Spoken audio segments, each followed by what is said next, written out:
So if you're a beginner, here's a simple rule for you to keep in mind. When the leadership of a company starts becoming the story instead of the company's growth or performance, it's time to reevaluate. Two, when a company cuts its dividend. This is one of the clearest signs for me as a dividend investor. When a company cuts its dividend, the stock is on my sell radar.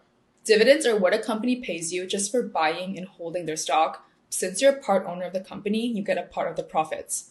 When a company suddenly cuts or stops paying those dividends, it usually signals to me that they're not doing so well financially. A steady dividend means the company is confident in its future and believes that they'll continue to be profitable. So when they cut their dividends, not only does it signal financial trouble, it also kind of signals mismanagement. It could be that the revenue is shrinking, they're not making as much money as they used to, or maybe they miscalculated how much cash they could actually afford to give out.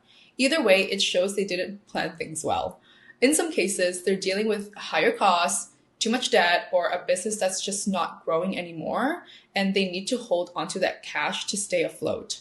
Also, companies know that investors love dividends, so when they cut it, it's usually a last resort, and it sends a pretty loud message. We're not doing so great right now.